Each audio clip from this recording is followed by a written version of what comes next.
So in this video, we are actually going to compare our original net to the three-dimensional figure that we are creating with the net. The other video was a little bit cut short, not sure what happened because I didn't end it, but we're just going to do this as a part 2. So if you look at the way this is set up, you will notice that this has 6 high, 3 wide, and 5 in length or depth. It depends on who you're talking to and how you reference that. And you'll notice that that matches up with our 3x6 figure here. This is our 6x5, and the reason we can say that is we know that these two are parallel sides with the same length. So this side is also 6, so there's our 6x5, which matches this 6x5. And then on top up here, which is our top, we know that this is 3 here and this is 5 because this 5 goes up to here. This 6 again goes back out here. This 5 loops up around because these are all between the same areas, and then the 3 does the same thing except for it's going up and around this way. So you'll find that the 3 goes around this way, the 5 goes up and around this way, and then the 6 is actually around the middle. So they're all meeting inside between the same length shapes, all right? So we've shown that these match up, and now if I take this flat net from our previous video, and I just very carefully, though not always carefully, fold this up because I've folded it along those dotted lines that we had in the previous video, you will notice that the shape creates the same shape that we have here. You've got your 5x6, you've got your 3x6, and then up here you have your 3x5, which is the top. Now this is called top, this is called bottom. These are congruent sides. Our front and our back, based on how this is set up, this is the front. Oh, sorry, this is the front, and this one at the back, which is also in purple, is the back. And then our left and our right are both in red, which match this outside here. So if we were to take our markers and do the same thing, we would say, okay, well, this one in here is our red shape that we marked on the net. All right. Our blue shape is actually going to be the top and bottom, so we are going to highlight around this section to show you where they are. And it's the same exact measurements. We just showed that. You can stop and pause the video if you need to see it. I've got the dimensions written on the boxes to make it a little bit easier. And then you have your purple shape, which is right here, which is your front and back based on how this sheet has done it. But really, depending on what sheet you're working with, you just need to be able to identify them. So if I were looking at it this way, or if it was posted on the paper this way, this could be our front, this could be our back. We could also do it this way, where this is our front, this is our back. It just depends on how the box is sitting, because you can move it all around three-dimensionally.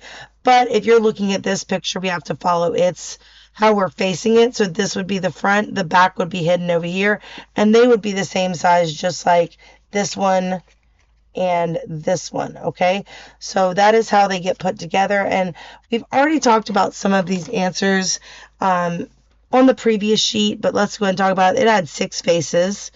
All right, which faces are congruent? Well, we always know the top and bottom. All right, and we'll write it down. We have the front and back,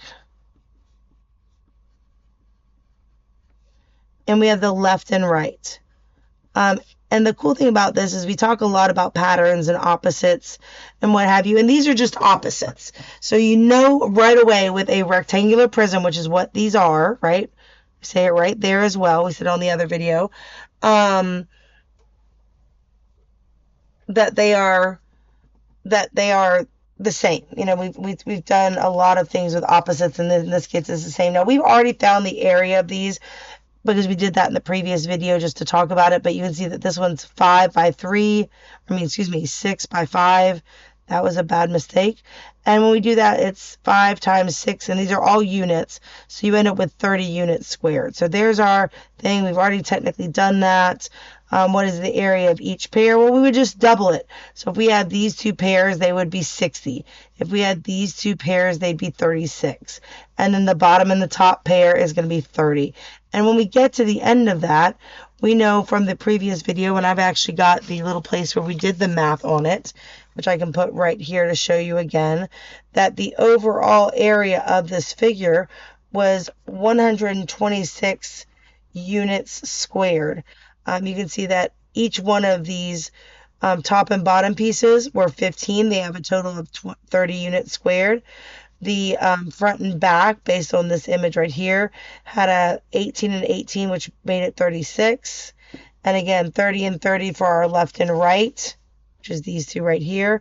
And when you add those all up, after we get them together, you end up with this. Now, there's lots of different ways you can add them or multiply them to get the right place. But this is the easiest way to spell it out. And this is how you find a net of a rectangular prism or a cube. The cube would work the same way. Now, if we were talking about a triangular prism, you would have a triangle on each of the bases on top and bottom, and you'd only have 3 sides. So you might have something, and I'm going to chop this in a little bit to show how it kind of looks from that. But if you hold this piece out, I'm just going to kind of put those ends out a little bit so you can see it. The triangular prism looks more like this, and the ends would be triangles. You'd have different dimensions, obviously. And instead of finding a top and a bottom, or front and back, whichever way it's sitting, that was a rectangle, you'd be finding a triangle using our base times height divided by 2, or multiplied by 1/2, so that you could cut it in half. And that's really the only difference there. It all sets up exactly the same.